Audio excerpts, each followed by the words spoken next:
Praise the Lord, grace and peace be upon all of you, dear family. Welcome to Hosting the Ark Day 19. Today we begin a new teaching entitled The Journey of the Ark and Jesus Part 1. We will discover a beautiful parallel between the Ark entering Jerusalem and Jesus entering Jerusalem. Praise the Lord. प्रिय परिवार, आप सभी पर अनुग्रह और शांति बनी रहे। Hosting दी arc के 19वें दिन में आपका स्वागत है। आज हम एक नए विषय का अध्ययन करेंगे, वाचा के संदूक और यीशु की यात्रा। आज हम देखेंगे कि जिस प्रकार वाचा के संदूक के नगर में प्रवेश करने पर आनंद हुआ, उसी प्रकार प्रभु यीशु की यरूशलेम में प्रवेश करने पे जय जयकार हुई। In 2 Samuel chapter 6, after the ark remained in the house of Obed-Edom 3 months, David brought it to Jerusalem with great rejoicing. The people shouted, trumpets were blown, sacrifices were offered. David danced before the Lord with all his might. The entire city celebrated because the presence of God had come to their midst. दूसरा शमूएल 6:12 से 15 में हम पढ़ते हैं कि जब वाचा का संदूक 3 महीने तक ओबेद एदोम के घर में रहा और उसके घर को आशीष मिली, तब दाऊद उसे बड़े आनंद के साथ यरूशलेम में ले आया। लोग जय जयकार कर रहे थे, नरसिंगे बज रहे थे, बलिदान चढ़ाए जा रहे थे। दाऊद पूरी शक्ति से प्रभु के सामने नृत्य कर रहा था। पूरा नगर आनंदित था क्योंकि परमेश्वर की उपस्थिति उनके बीच आ रही थी। Centuries later, another king entered the same city.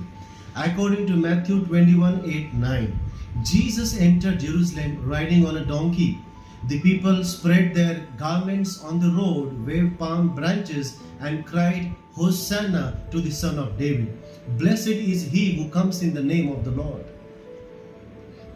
सदियों बाद उसी नगर में एक और राजा ने प्रवेश किया। मत्ती 21:8-9 के अनुसार प्रभु यीशु गधे के बच्चे पर बैठ कर यरूशलेम प्रवेश कर रहे थे। लोगों ने अपने वस्त्र मार्ग में बिछा दिए, खजूर की डालियां हिलाई और ऊंचे स्वर से पुकारने लगे, होशाना, दाऊद की संतान धन्य है वो जो प्रभु के नाम से आता है। The ark pointed to Jesus Christ. When the ark entered the city, there was joy because of God's presence had arrived. When Jesus entered Jerusalem, the true presence of God entered the city in human form. Jesus is Emmanuel, God with us.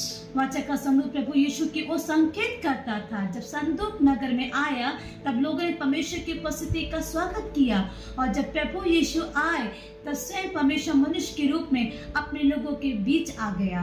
यही कारण है कि उनका नाम Immanuel अर्थात परमेश्वर हमारे साथ। Psalm 24 says, Lift up your heads, O you gates, and the King of the glory shall come in.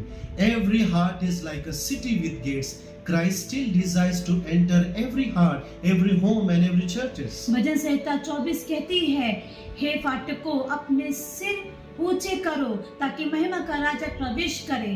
आज प्रत्येक हृदय एक नगर के समान है, प्रत्येक परिवार एक द्वार के समान है, और प्रभु आज भी हमारे जीवन, हमारे घर और हमारे कलीसिया में प्रवेश करना चाहते हैं। So whenever Christ is welcomed, His presence brings joy, peace, restoration and victory. The greatest celebration is not about any event, it is about welcoming the King in our lives. जब हम प्रभु यीशु का स्वागत करते हैं तो उनका आनंद हमारे दुख को बदल देता है, उनकी शांति हमारे भय को दूर करती है, उनकी उपस्थिति हमारे जीवन को नया बना देती है। सबसे बड़ा उत्सव किसी कार्यक्रम का नहीं, बल्कि राजा के राजा का हमारे जीवन में स्वागत करने का है। As we continue hosting the ark, let us never lose our excitement for the presence of God. May our homes become places where Christ is welcomed every day. आइए हम प्रतिदिन प्रभु की उपस्थिति का स्वागत करें, हमारे घर आराधना के घर बने, हमारे परिवार आनंद से भर जाएं और हमारे कलीसिया सदैव इस घोषणा के साथ जीवित रहें, होशाना, धन्य है वो जो प्रभु के नाम से आता है। God bless all of you.